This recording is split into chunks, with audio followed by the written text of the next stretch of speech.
I want to start right on time here. Thank you so much for joining us. I have a lot to say, but I'm not going to say it because we have wonderful people who are going to say a lot of great things. And so you don't need to hear from me. But it's kind of like that old Yiddish joke. Before I speak, I want to say something. And so let me actually say something before the folks who are going to say something say something. So firstly, I mean, we really lost a giant in Jewish thought is called a gadol, or a gadola in this case, a great person. You know, in various ways, just the stature. And there's two things you do when someone passes after the mourning in terms of learning. One, you learn in one's memory because that itself is meaningful for us and for one's memory.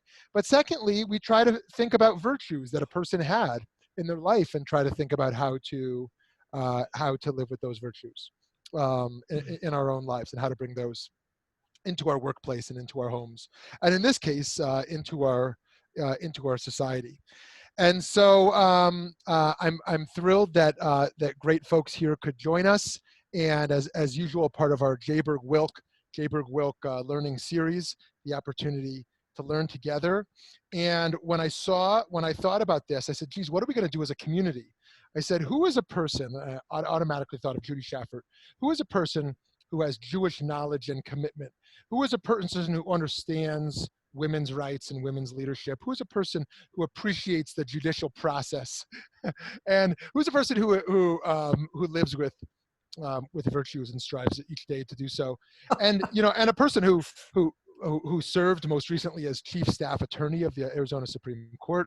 Before that, who practiced law as an assistant Arizona Attorney General, who earlier clerked for an Arizona Supreme Court Chief Justice, someone who really understands this world very much.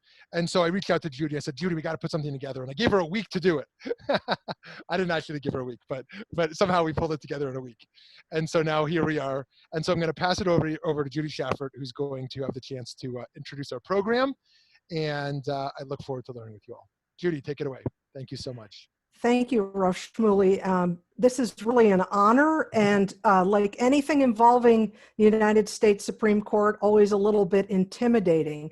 I figure we get by with a little help from our friends, and I have two friends who have been judges and who are excellent teachers, so I thought immediately of Toby Gerst and Scott Bales, and of course Vicki Cabot, who has a depth of Jewish knowledge that leaves me in the dust, and who has been writing for many years for the Jewish community. I'm not going to spend a lot of time on introductions. You got them, the bios, in the materials that you received this morning with the link. So I'm going to jump quickly to Vicki, then we'll proceed to Toby to talk about Justice Ginsburg's career as a practicing attorney and a specific case that's illustrative. I will talk about one of her infamous dissents, and then Scott will talk about everything else in whatever time is left, and then yeah, we're ambitious, and then we'll open things up to questions. Feel free, if you're not someone who likes to talk out loud, to type something into the chat when you've got a question. When the speaker is sharing the screen, they can't see the chat, but we will try to get to all your questions eventually. And Vicki, please lead us off. My pleasure. First of all, thank you, Rabbi, for giving us this opportunity to do, as you said, where it's just most appropriate is to learn in someone's memory, and also to speak about her virtues, which are many, and that's what we're going to cover on. And Judy for organizing this and inviting me to participate, as well as the others, very august members of this panel. Those of you who know me know that I like to write, and it's easier for me to gather my thoughts when I sit down and write something out. So if you'll indulge me, that's what I did. I tried to keep to Ginsburg's standard, though, and that get it right, keep it tight. So here we go, 10 minutes. Justice Ruth Bader Ginsburg's dark wood coffin, swathed in the red, white, and blue of our stars and stripes, lying in the state in the Capitol, the first Jew, the first Jewish woman to be accorded that honor, deeply moved me. Only in America, I thought, even as our country roils with the vitriol of this year's exceptionally turbulent election, even as our streets have erupted in violence, as racial inequality threatens to tear us apart, even as a virulent pandemic leaves a path of illness, death, and suffering. Ginsburg leaves behind a historic legacy, as Chief Justice John Roberts has noted, doing more in her more than half century as a fierce advocate for justice, liberty, and equality under the law than so many others. She epitomizes the very foundations of this country and the very fruits, I believe, of living in such a system. As an American, as a woman, as a Jew. Her accomplishments as lawyer, judge, and justice are legion. My fellow panelists will provide the perceptive insights on them, but I'd like to take a few minutes to talk about what she brought with her to bar and bench, and how her experiences within the cultural moment in which she lived shaped her sensitivities and sensibilities. Ginsburg, as you probably know, was the daughter of Jewish immigrants. Her father emigrated from Russia to the United States at the age of 13. Her mother was born 4 months after her family had fled Poland for this country. Ginsburg was born in 1933 in Brooklyn, in one of those ethnic enclaves that proliferated in the 1930s and 40s. She grew up among a mix of hardworking Jews, Italians, and Irish, all struggling to get a toehold in their new land. Her father tried to make a living in a variety of small businesses. Her mother, who had graduated high school at 15 and went to work to put her brother, as often happened in those days, through college, a homemaker. The family lived in a modest home in Flatbush, where Ruth went to public school, Hebrew school at East Midwood Jewish Center, and Jewish summer camp. But it was hard for newcomers in those post-World War II days. There was a nationalistic, nativist, isolationist fervor that gripped the nation. There was a desire to restore the nation's white, Protestant character. Jonathan Sarna, a Jewish historian, pointed out, and it inspired a chauvinistic nationalism. Immigrants, Catholics, Jews were suspect, especially Jews, who some thought could be political radicals or Bolsheviks.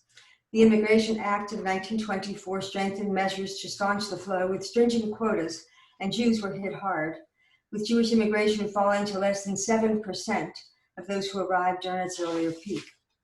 The year that Ginsburg was born, 1933, Hitler ascended to power and America's doors were closing to the Jews. The Depression had only further fueled the anti-immigrant sentiment and rising anti-Semitism.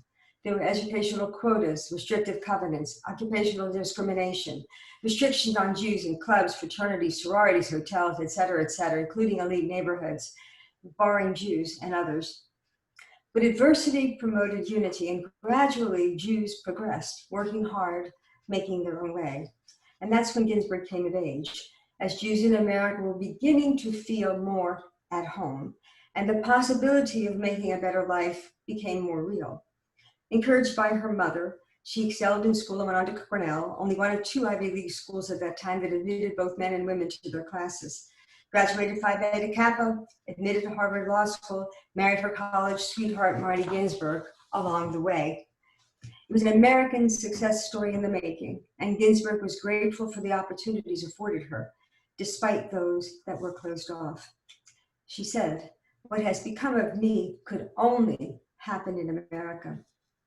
But being a woman in mid-20th century America could have easily sidelined the aspiring lawyer despite her brilliance. It was the 1950s, a post-World War II America. The boys coming home from the war, going to work, the women at home. Return to prosperity, a return to normalcy, a resurgence of traditional gender roles, growing families, and women expected to be wives and mothers. But Ginsburg often said she had married the right man. Marrying Marty was the most fortunate thing to happen to me, she said of her husband of 56 years, who passed away in 2010.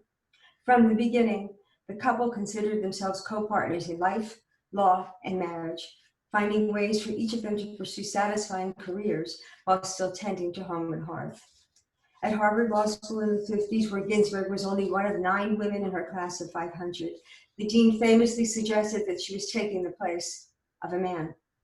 But despite the birth of her daughter Jane the same year she became a 1L, despite nursing her husband back to health when he was stricken with a deadly cancer and helping him keep up with his classes, she made law review and distinguished herself as a budding lawyer. She hired a nanny and later said that having a child helped provide balance in her life. Yet trying to find a place in the job market of the 50s, despite her sterling credentials and obvious intellect, was difficult. Ginsburg had hoped for a prestigious clerkship or position with a sterling New York law firm. A law professor had recommended Ginsburg for a position as clerk to Justice Felix Frankfurter.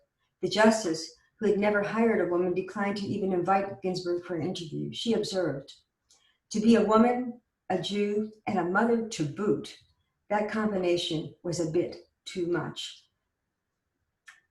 Instead, she clerked at U.S. District Court, went into teaching, first at Rutgers and then Columbia, and found her calling imagining a world where men and women would have equal standing.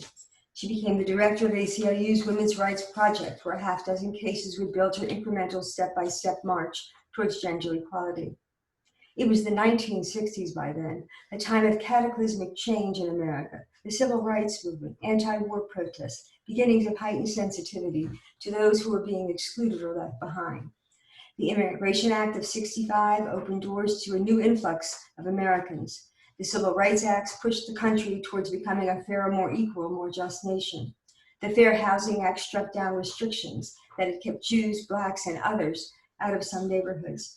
And the activist ferment and beginnings of a consciousness of America's vibrant diversity and troubling inequalities augured the growing awareness of gender inequality. It was an auspicious time for Ginsburg's strategic attack through the courts.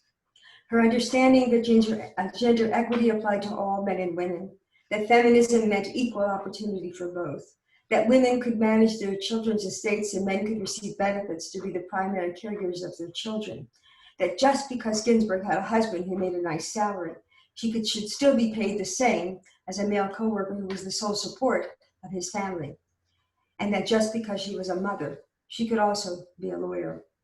There were few role models for her in her early years when aspiring to go to college and become a history teacher. Her mother's dream for her limited ambition, even for the most exceptional girls. There were few female law students, even fewer law professors, and certainly not those on career track. She became the first tenured woman professor at Columbia in the 70s. But as she's often quoted, real change, enduring change, comes one step at a time. But what is it that fired the tiny legal dynamo to take up this charge and labor arduously for incremental change? In a recent New York Times op-ed, Jennifer Weiner raised the issue of Ginsburg's Jewishness and whether it was another significant influence on her work. I loved the headline, "The Very Jewish RBG," especially now when we are discussing whether Amy Coney Barrett's Catholicism impacts her legal reasoning. Weiner writes, "Jewish values ran through her opinions like a silver thread. If you've been excluded, you fight for inclusion. If you've made to feel less than because of your gender or your sexual orientation or your race or your religion, you stand up for others who've been denied a seat at the table." There was a gold mezuzah on the doorpost of Ginsburg's chambers, a rendering of the biblical call to action, "Justice, justice shall you pursue," on her wall. As Ginsburg confided to Abigail Pogrebin in her book Stars of David, her Jewish identity came from being part of a people who had been persecuted but had endured, that she was part of a tradition that valued learning, the people of the book, and part of a faith that exhorted action, doing the work. Though she may have eschewed traditional observance, especially as she told Pogrebin after the tragic death of her mother from cancer, when Ginsburg was just to graduate from high school, and memories of being excluded from the Shiva Minyan because she was a girl, she had a strong Jewish identity that informed her view of the world and fired her pursuit of justice. Pogrebin recounts an anecdote that illuminates Ginsburg's Jewish sensibilities and her sense of obligation. Her first year on the court, Ginsburg's clerk told her of letters that Orthodox lawyers awarded Supreme Court membership certificates. Those are the certificates they receive when they appear before the court, asking if the words "in the year of our Lord," which is clearly Christological, would be removed or not on them. Ginsburg pursued the issue, and finally in a conference with her fellow justices, one of them demurred.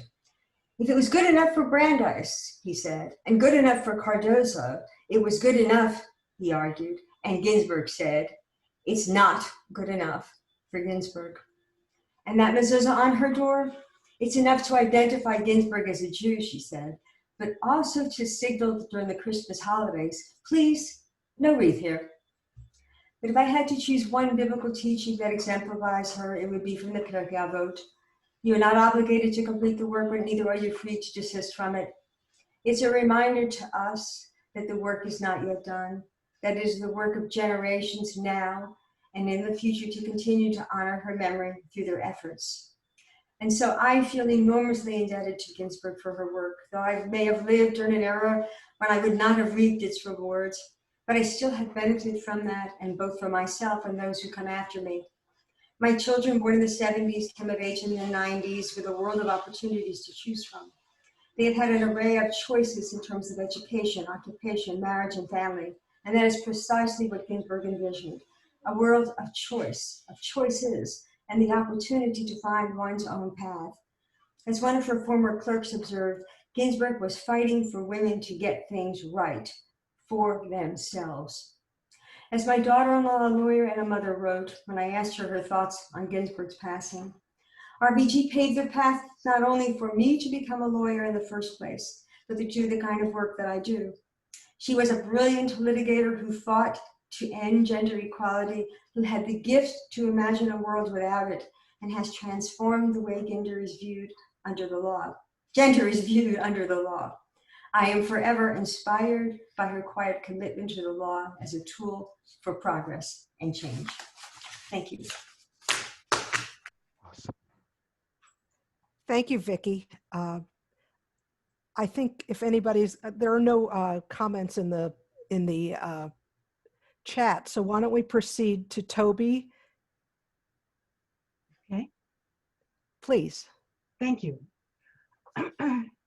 Thank you very much, Judy and Rabbi, for inviting me to be a panelist, and thanks to every participant who wants to come and learn and continue the work of this extraordinary woman. Ruth Bader Ginsburg graduated from law school in an era when it was difficult, if not impossible, for women to obtain employment. It was unthinkable that women would be discriminated against for her own protection. For instance, employers could legally fire a woman for being pregnant. Don't I feel protected? Limited work days, limited upward mobility. You can only work 8 hours a day, so you can't apply for that position because you're going to be working more than 8 hours. Banks could require a woman applying for credit to have her husband co-sign. My first credit card was with Saks Fifth Avenue. The name on my card was Mrs. Stephen A. Gerst. My friend's the same. Husbands were community property managers in community property states, not all, but some. Women couldn't get an interview, they couldn't get hired. Women were hired at greatly reduced wages. There were women attorneys, and there were attorneys who took on individual discrimination cases on a case-by-case basis. The ACLU Women's Rights Project was focused, however, on something else. They targeted discrimination on the basis of sex. Ruth Bader Ginsburg was the co-founder, and she was a professor at Rutgers and ultimately at Columbia. And she was very much involved with the ACLU's Women's Rights Project. Her intellectual presence was focused on a more enduring change targeting discrimination. She wasn't interested in just doing it simply case by case. She wanted a change of constitutional magnitude. And in order to expand the arc of the moral universe to include equality for everybody, she had to find and use the right case and the right facts. And she did. And her legacy is equality, not just for women, equality. She challenged gender discrimination by representing men as well as women who were the subject of discrimination. We're going to be looking at a few cases like that. To help the non-lawyer participants fully benefit from the principles that I and the others will be enunciating, we're going to look at a few foundational legal concepts. So this will take about 4 minutes, give or take. And now, here we go, screen share.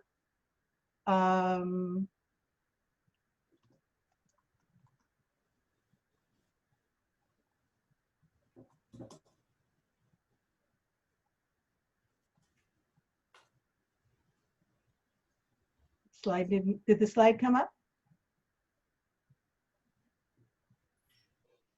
No, we only see your your Zoom screen right now. Aha, here it There we is. go. Okay. I'm going to start with the rule of law. We've been hearing a lot about the rule of law. Well, there are 4 pillars to the rule of law. First, separation of powers, legislative, executive, and judicial branch of government. We knew that from school. And if one branch gets too much power, it challenges the necessary tension between the three branches of government. The second is guaranteed individual rights. And the third, equal protection of the law. That is, all persons are entitled to equal protection, and we'll talk about what that means. And due process of law. Those are the 4 pillars of a rule of law. The corollary or the antonym for the rule of law is tyranny, it's dictatorship, and it's totalitarian states. With regard to legal rights and their enforcement, looking at the nature of law, you can divide the law like the plant kingdom and the animal kingdom. There's the criminal law, where people commit a crime against the state. There is the civil law, one person suing another person, 2 people are involved. Taking a look at the types of law, there is constitutional law. Constitutional law is like, if you would liken it to a body, constitutional law is the skeletal structure, it's the spine, it's the bones. Statutory law, state and federal law, can be likened to your muscles and your sinew. And case law, when we get to number 4, case law is like the heart, it's the mind, it's the body organs, it's what interprets the constitutional law, the statutory law, and the administrative regulations. Next, we're going to talk about something called amicus curiae. Amicus curiae is Latin, it means friend of the court, that other people besides the direct parties to the case can actually file a brief to help the court. It furnishes information, it furnishes advice, it can play an important and sometimes really critical role by bringing some relevant facts to the court that the parties may not have already addressed. Not everybody can jump in and throw an amicus curiae brief into the court. It is within the discretion and the sound discretion of the court to deny the amicus curiae brief. Going to the Constitution, the first 10 amendments to the Constitution, without which the Constitution would never have been ratified because the states demanded it, are what we're going to be talking about and what the others are going to be talking about, what everybody's talking about. And we'll move down to the last 2 sentences. You've all heard it. No person shall be deprived of life, liberty, or property without due process of law. Can you be deprived of life, liberty, and property? Well, sure, but not without due process. We have to do it the right way. We don't kill anybody without doing it the right way. We don't take his property without doing it the right way. And we don't deter his liberty without doing it the right way, without due process. Nor shall private property be taken for public use without just compensation. This is an important theme. It's not one I'm going to be addressing. It's one which will probably be addressed by the Supreme Court in light of the Kelo case. I'm not sure if anybody's going to be doing that. We could come back to it if you want. Now, here comes the 14th Amendment. This is after the Civil War. Looking at the last 2 sentences here. Nor shall any state deprive any person of life, liberty, or property without due process of law. Sounds familiar? It is familiar. The 5th Amendment protects us against incursions by the federal government. And the 14th Amendment protects us against incursions by the state government. Arizona can't do it, California can't do it, New York and Wisconsin can't do it. Nor deny any person within its jurisdiction the equal protection of the laws. Now, this becomes important because equal protection of laws is guaranteed to people against the state governments. Now we come to something called the incorporation doctrine. And we're going to be talking about that later. You're going to be seeing it. Incorporation means that portions of the Bill of Rights, the first 10 amendments, actually 8 of them, are applicable to the states. And how do we do it? How does the court do it? It is done brilliantly. The due process clause of the Fifth Amendment that protects people against incursions by the federal government, protects persons against incursions by the state government by pulling the two due processes together and incorporating them, case by case, amendment by amendment. Reverse incorporation is something also interesting because that means using state law to fill in the gaps when the Supreme Court itself has not considered it before. So the state has equal protection in the 14th that the federal government did not have in the 5th. And there are other areas. The reverse incorporation doctrine has not been used very often. Now we're going to go directly to the cases. What happened here was Ruth Bader Ginsburg selected her cases. She got them because she heard about them, because people came to them, because she read a letter to the editor in the New York Times by somebody who was aggrieved. These were all cases that she handled before she took silk. She was not appointed to the bench at this time, and she was working at the ACLU. Come on, be kind. We're going to start with a case called Frontiero. Sharon Frontiero was a lieutenant in the United States Air Force. Her husband was a military veteran, and he was a full-time student. But he was no longer in the Air Force or in the armed services. So Lieutenant Sharon applied for housing and medical benefits for her husband, Joseph, whom she claimed as a dependent. Now, servicemen, men, could claim their wives as dependent and get benefits for them automatically. Service women had to prove that their husbands were dependent on them for more than half of their support. Joseph didn't qualify under the rule, and therefore there were no benefits. So she brought an action. The case was appealed to the Supreme Court of the United States. Frontiero was represented by the Southern Law Poverty Center. Ruth Bader Ginsburg used, remember that word, amicus curiae brief, to help the court. So what happened? The Supreme Court held benefits given by the United States military to family of service members cannot be given out differently because of sex. This is not case by case. This is generic. This is the United States Constitution talking to you through the Supreme Court. The military establishment was informed that in terms of pay, allowances, general treatment, women were to be treated on the equal plane as the men, and the court did not issue a broad decision requiring the military to prove in the courts its reasons for excluding women for combat. They did ask for that. And we can go into any of these cases in a little more depth if there's time later, but I want to stay in the time limit.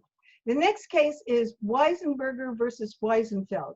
Now, this is one of Ruth Bader Ginsburg's most favorite cases of all time.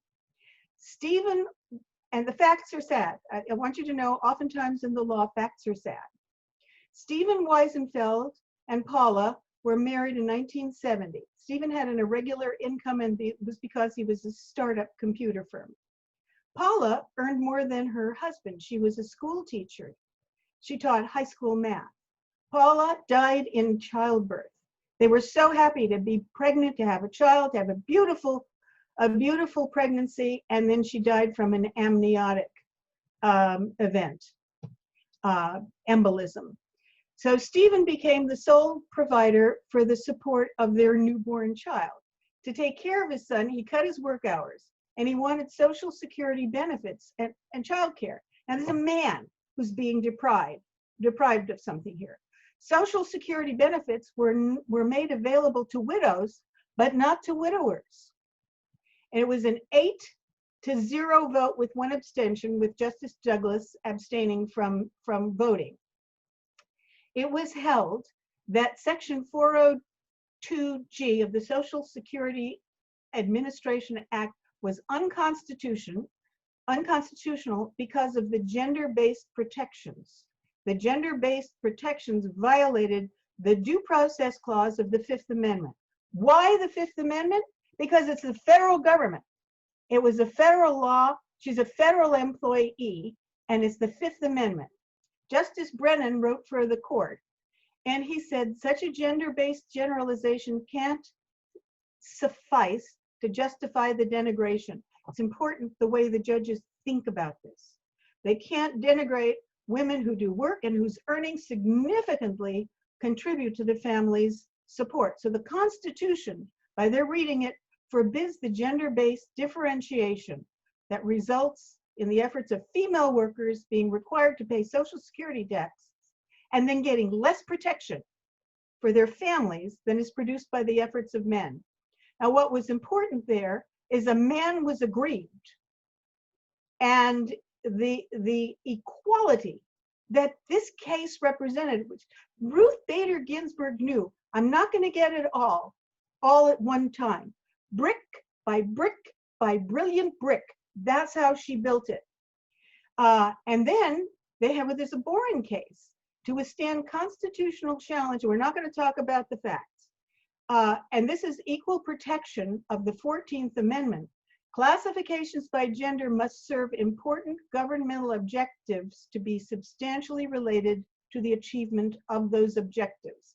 Now, this relates to a test that's used to determine, will the law withstand constitutional challenge? Next, Califano versus Goldfarb. At this time, Ruth Bader Ginsburg was general counsel for the Women's Rights Project at the American Civil Liberties Union. Leon Gold, and this is once again a federal case. The last one we'll go to is a state case. We're not there yet. Leon Goldfarb was a widower. He applied for survivors' benefits under the Social Security Act. His wife, Hannah, had paid Social Security taxes for 25 years. That's a quarter of a century. She paid Social Security. But his application for survivors' benefits was denied. To be eligible for benefits under the U.S. Code, Section 402, he must have been receiving half of his support from his wife at the time of her death. Section 402 did not impose that requirement on widows whose husbands had passed away recently. So Goldfarb challenged the statute under due process clause of the Fifth Amendment in the United States District Court for the Eastern District of New York. The district court, which is a trial court, the trial court is the jury trial level. That's the first case, that's the first court that you see. The appellate court does not have juries. They only determine issues of law. So you have an intermediate court of appeals, and then you have the Supreme Court. They also only determine issues of law. The district court ruled the statute was unconstitutional. Can a general jurisdiction judge sitting at the trial level declare a statute unconstitutional? You bet. So the issue is, and this is the way I'm framing the issue for you. The second framing of the issue is the way a lawyer would frame the issue, and I just want you to see the difference. It says the same thing, but you can see the precision of an attorney framing an issue. This is a G. Kenneth Reiblet kind of issue here. Do the gender-based requirements for survivors' benefits in Section 402, that's the Social Security Act, violate due process of the due process clause of the Fifth Amendment? Now, in framing a real clear issue, this is the issue, and the clear-cut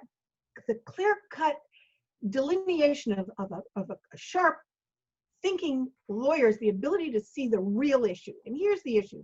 Does the gender-based distinction, men and women, widows and widowers, violate due process of the Fifth Amendment, protecting us against the federal government, where the Social Security Act survivors' benefits were payable to a widower only if he was receiving at least half of his support from his late wife, while such benefits based on the earnings of a deceased husband were payable to his widow regardless of dependency. So you see, a proper issue frames not merely the facts, but what is involved and what do you want? What are you looking for? Where it has this case needed some help? So the holding was she won, by the way. She argued 6 cases. She handled over 134 cases. She argued 6 cases before the Supreme Court, and she won 5 of those as Toby, the ACLU. Am I out of time? You are pretty much out of time, yes. Okay. I'm I'm done. sorry to interrupt. Can you give us a thumbnail of the last case without going into it? Oh, sure. In this case, Duran was, he was tried for first-degree murder and robbery in the state court. And the jury, this conviction was affirmed in the state court. The jury was comprised primarily of men because women were given an automatic excuse. All they had to do was ask to be excused from a jury. And he claimed that the claim was that was not a jury of his peers because there was inequality in the jury selection. And that dealt with the 14th Amendment of the Constitution and due process. So this was due process in the 14th Amendment. Thank you. You're welcome. I hope everybody can understand and absorb that. That was just terrific. If you could stop sharing your screen, that would be very I'm kind. sorry, yeah. Okay, thanks. And I am going to share mine. This is, now, all that expansion of rights during the that era resulted in something of a backlash. And the Supreme Court makeup changed. And by 2013, Justice Ginsburg found herself not in the majority, but in the minority. As with Jewish text study, legal text study, we start with the text. Toby talked about the Civil War amendments. One of the important Civil War amendments, and I'm dealing with Voting Rights Act, voting rights here, is that the 15th Amendment gave citizens of the United States the right to vote that shall not be denied or abridged by the United States or by any state. Again, extending this to the states on account of race, color, or previous condition of servitude. So it was aimed at giving Black men the right to vote and not to be interfered with by the government. And then it says the Congress shall have the power to enforce this article by appropriate legislation.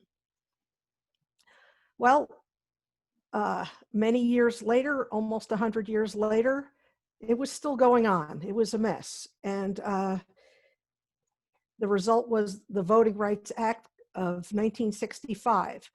So there are three key sections that I'm going to talk about here. Section 2 forbids any standard practice or procedure that results in a denial or abridgment of the right of any citizen to vote on account of race or color. And one of the important factors in Section 2 is that anyone can sue to enforce Section 2. Section 4B is called the coverage formulas, and it based on the history of discrimination and bad acting, somebody who falls under Section 4B is covered by the pre-clearance requirements of Section 5. Now, the Voting Rights Act was, so pre-clearance is basically, it's a mother may I provision. And if there's any change in voting laws, the Department of Justice has to clear that it doesn't have a discriminatory purpose that would diminish the citizens' ability to elect their preferred candidates of choice. Now it says on account of race, color, or language minority status.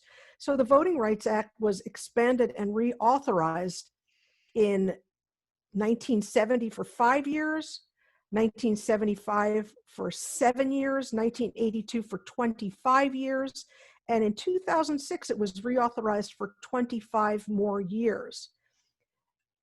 There was a decision in 2009 coming out of the Supreme Court called the Northwest Austin v. Holder case, and it held that a subdivision of one of these states, as you can see, there's a lot of states who are not covered and 15 states that were covered by the Section 5 pre-clearance at the time of the Shelby County decision.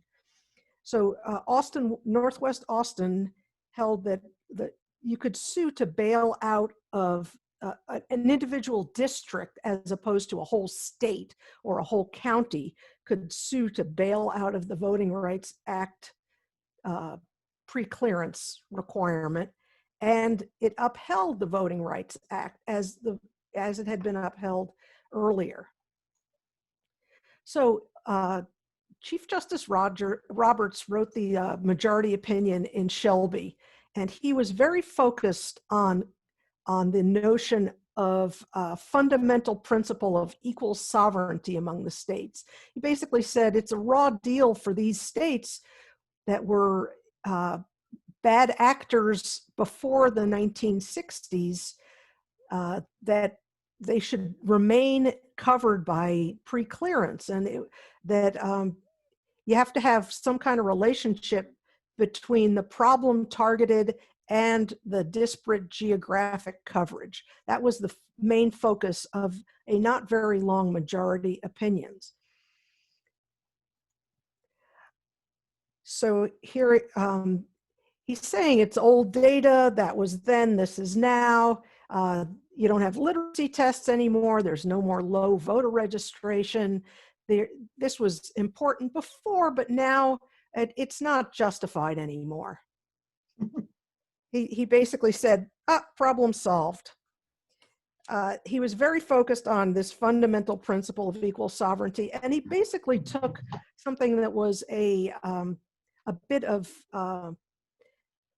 minor language from the Northwest Austin case, which he had written and that had been basically unanimous. It was an 8-1 decision, and he said that's what the law is now. So Ruth Bader Ginsburg is not the only one who has had this strategy of incremental changes. Everybody uses this stuff to lay the groundwork and the spade work for later decisions that they hope will become the majority opinion. Needless to say, Justice Ginsburg was not particularly persuaded. Unfortunately, she didn't persuade enough of the others to join with her. So it was a 5-4 decision. Oh, and you should note what she is wearing around her neck. That's called her dissent collar. She had these various collars and that she wore with her judicial robes, and that's her dissent collar. One of the things that Ginsburg emphasized is that Congress is the body that should decide the law in this case. It overwhelmingly concluded in 2006, when it renewed the Voting Rights Act, that for 2 prime reasons, Section 5, which is the pre-clearance, should continue in force unabated. First, continuance would facilitate completion of the impressive gains thus far made. And I'm going to use a lot of her language because that's key to what's going on here. And second, the continuance would guard against backsliding. She said that earlier court remedies were a lot like battling the Hydra because, for instance, in Texas, they had whites-only primary elections. They had enacted a law that said that. In 1927, the court knocked that down. In 1944, it again struck down a reenacted version of that with a slightly altered emphasis. And in 1953, again, they were trying to circumvent it, and they had another variation on the all-white primary. So I'm going to skip a lot of what I wrote about pre-clearance. Let me explain it in this way. I worked with people in Arizona who were covered by pre-clearance, and I'd say, well, don't you find that a major pain in the neck to have to clear everything you want to do, everything you want to change one voting location?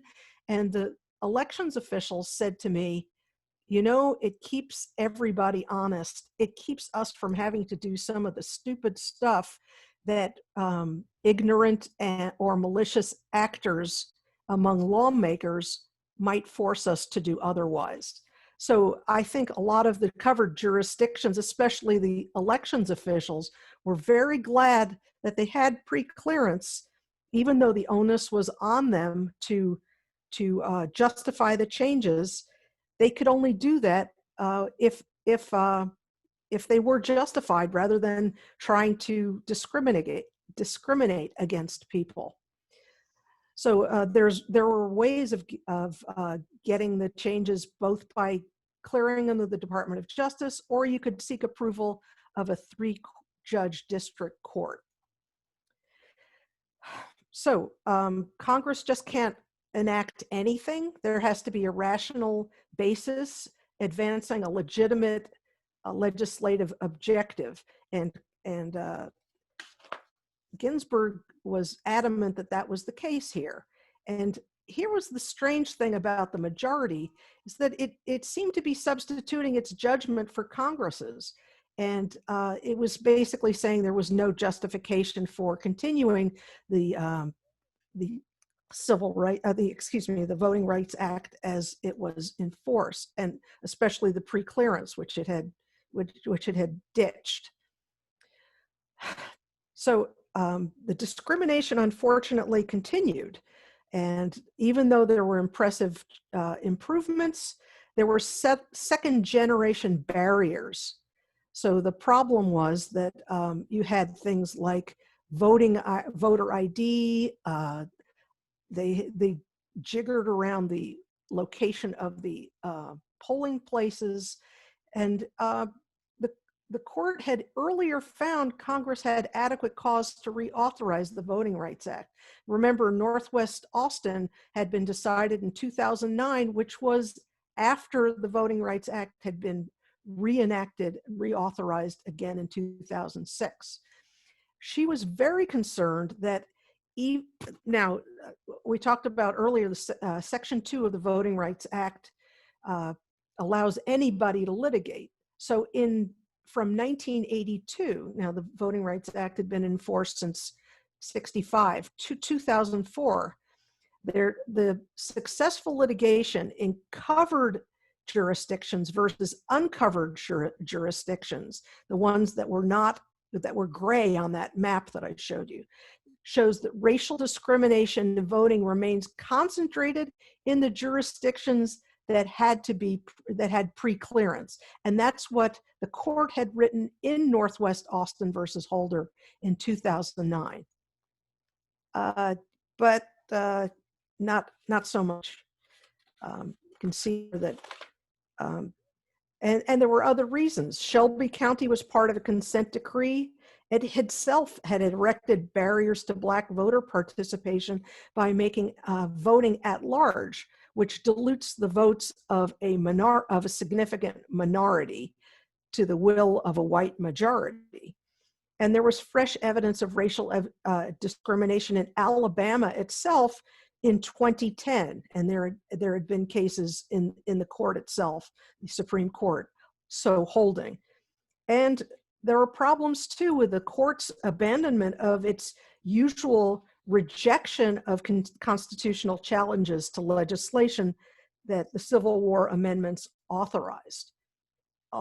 Finally, the Voting Rights Act itself had a very exceptionally broad severability provision. A severability provision means that if any one part or one application is invalid, it doesn't ditch the rest of the law, which is what had been done by the majority opinion. So there are terrible practical consequences. If Section 4 is unconstitutional, you can't enforce the pre-clearance in Section 5. And without enforcement, the suppression of minority voting proceeds virtually unchecked. And this is the crowd outside the Supreme Court when this case was argued. I am not going to go deeply into the, I have to apologize because our time is limited and I want to leave time for Justice Bales to speak, but she was unhappy, and this summarizes best, and this is a very famous quote: "Throwing out pre-clearance when it has worked and is continuing to work is like throwing away your umbrella in a rainstorm because you are not getting wet." So the Voting Rights Act is that, and pre-clearance is that umbrella that is shading people from the horrible onslaught of voting discrimination reign. You don't want to know. Things have gotten very bad after Shelby. And these are just some examples. These aren't even exhaustive examples. I think you've all been alive when there have been these aggressive attacks on voting rights in an effort, and often a very transparent effort, to curb minority voting. And these are not even all the states that have made it harder to vote since 2010. It brings to mind the very famous quote that the past is not, oh damn, I can't remember it. We're done. The past isn't even past, which is a Faulkner quote. I cede the floor to Scott Bales. You're gonna have to unmute yourself, Scott. Well, Judy, thank you, and thank you, Rabbi Shmuley, for inviting me to participate in both learning by remembering Justice Ginsburg and celebrating her virtues. Now, I'm going to talk about 5 different aspects of her legacy. It's not what Judy described as everything else. That would be truly standing on one foot. Justice Ginsburg, as you know from Judge Gerst's remarks, she played a role as to gender equality, much like Thurgood Marshall did in securing racial equality. She was a tremendous litigator. She pursued a very deliberate, persistent strategy that took a number of years, but ultimately yielded success. Now, another aspect of her legacy, apart from that very important one, was her role on the court in that of a dissenter. An author, Linda Hirschman, who actually spends part of her time in Arizona, wrote a very good biography about 5 years ago called Sisters in Law, a parallel biography of Justice O'Connor and Justice Ginsburg. And in the aftermath of the Shelby County decision that Judy just described, Linda labeled one of her chapters about Justice Ginsburg as the Great Dissenter. And that is partly an allusion to Justice John Marshall Harlan, the 19th century justice who dissented in Plessy versus Ferguson and in other cases limiting civil rights. And as Justice Ginsburg herself said, in a dissent, you're speaking to future generations. And the legacy of dissent is partly important because it can, as Plessy versus Ferguson illustrates, it can sometimes lead down the road to changes in the law.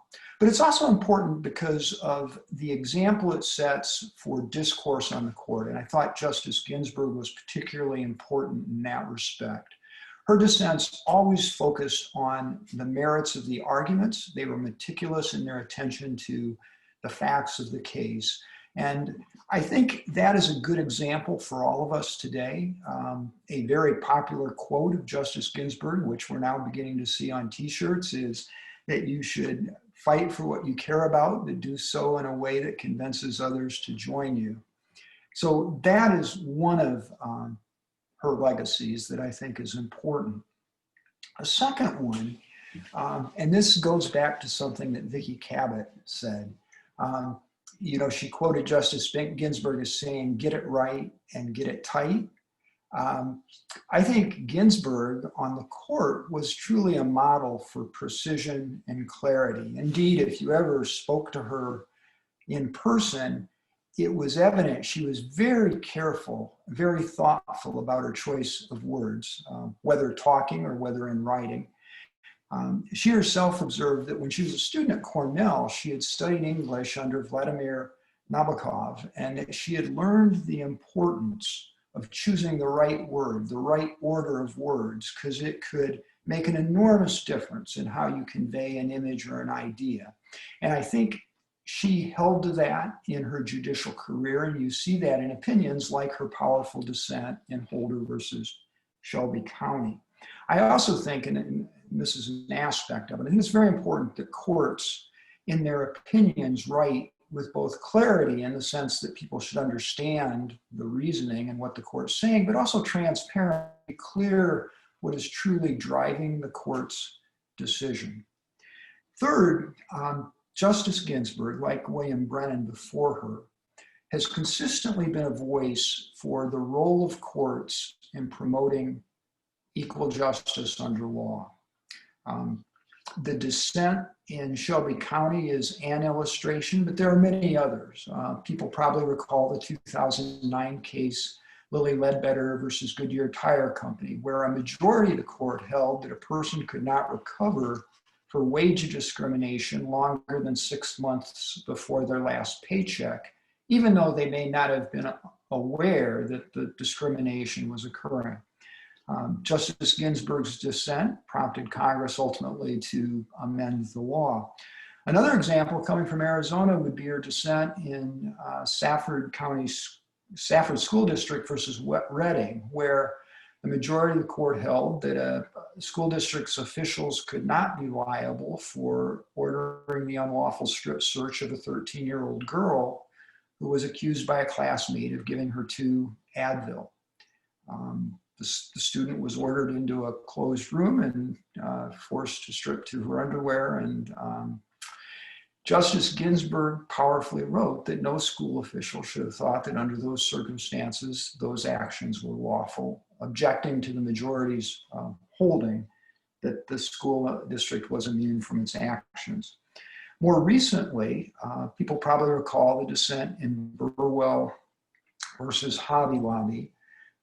This was an important decision in 2014 where the court held by a 5-4 vote that a closely held corporation was not required to afford insurance coverage for contraceptives to its employees based on the owner of the corporation's objections on religious grounds. So it's based on a statute called the Religious Freedom Restoration Act.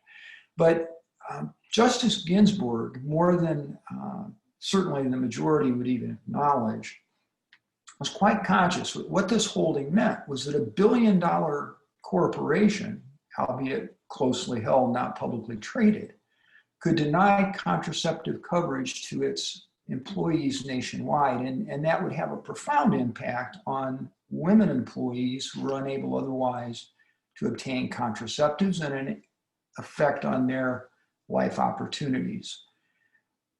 A fourth aspect of her legacy is her view of democracy and her decisions on that topic apart from Shelby County. She was deeply troubled by the direction of the court's jurisprudence. She thought Citizens United versus the Federal Election Commission 2010 decision that the court decided by 5-4 vote was one of the most troubling and harmful decisions over her judicial career. She didn't dissent separately in that case. She joined Justice Stevens, but that's the case where the court held that corporations and unions have a First Amendment right to spend money out of their treasuries directly advocating the defeat or election of political candidates. It upended a law that had nearly 100 years history in federal campaign finance regulation. Similarly, she dissented from efforts to cut back other aspects of the Voting Rights Act. Now, on a happier note, Justice Ginsburg, in a case that was important for our nation and certainly for our state, in 2015 wrote the 5-4 majority opinion in Arizona State Legislature versus the Arizona Independent Redistricting Commission. That was the opinion that held that our voter-established independent commission can draw boundaries for state and congressional legislative districts. That's a case that, frankly, I think everyone should be concerned about its future because she was in the majority along with Justice Kennedy. Neither of them are any longer, of course, on the court. But Justice Ginsburg, in the law of democracy generally, was very concerned about protecting the right of individual voters, about recognizing how in the real world, money and institutional forces could dilute those voices. She just dissented this past spring in a case called Republican National Committee versus the Democratic National Committee. The court, in a brief per curiam order, said that in Wisconsin, in the primary, it was improper for a federal court to have ordered that mail-in ballots received after April 7th, the election day, postmarked after April 7th, could be counted. Justice Ginsburg pointed out in her dissent that what the trial court had based its decision on was the fact that many voters were not even going to receive their mail-in ballots until after April 7th. So that by saying that you couldn't accept ballots postmarked after April 7th, the court was effectively disenfranchising those voters who in the midst of the pandemic may have had no way to get to the polls and weren't going to get their mail-in ballots beforehand. Fifth, and this is, I guess, my last aspect of her legacy, as we're coming, I think, close to the end of the allotted time. We can go a few minutes past if you need. Okay, well, let me, because one thing no one has commented on that is important, and I think ties some of these topics together, is Justice Ginsburg as a figure of pop culture, a cultural icon under the moniker notorious RBG. No other justice, I think, in our history has gotten that kind of attention. And it partly reflected her evolving role as the great dissenter. It partly reflected her historic role in advancing gender equality.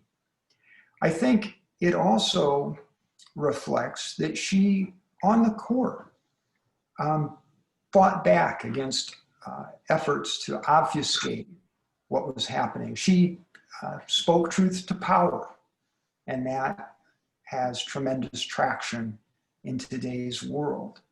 And it was something that she actually embraced. I can recall going to some events, and you would sometimes see Justice Ginsburg with her notorious RBG tote bag. And in fact, she even remarked to a biographer that sometimes when she was feeling down, she'd watch the Juicy RBG Juicy music video. And I think it's something we should celebrate about her, that her message would be embraced by so many. And it is perhaps a more popular embracing of that saying that she had at the door to her chambers: justice, justice shall you pursue. Scott, it's very, very Jewish to include dissents and to celebrate dissent. Well, that was certainly a vital part of her legacy. Thank you. Thank you. Thank you, everybody. Beautiful. Thank you so much, Judge Gerst, Judge Bales, Dr. Cabot, Judy Schaffert, for organizing. This was so elucidating on her history, her leadership, her scholarship. So I'm so grateful to you all for your time, and for all of you who learned. I know many attorneys are on here who are top-notch attorneys in the state who are messaging me their appreciation as well. And I just want to remind us, we're able to do these programs because of our membership. For those of you who are able to continue to support us as members, please check the link out in the chat over there. And we hope you'll continue to join us in our daily programming. May the notorious RBG's memory be a blessing. And may all those who work in the field of justice continue to have clarity, moral clarity, legal clarity, and have long life and good health in all of your work. Thank you so much. Many blessings to everyone. Have a great day.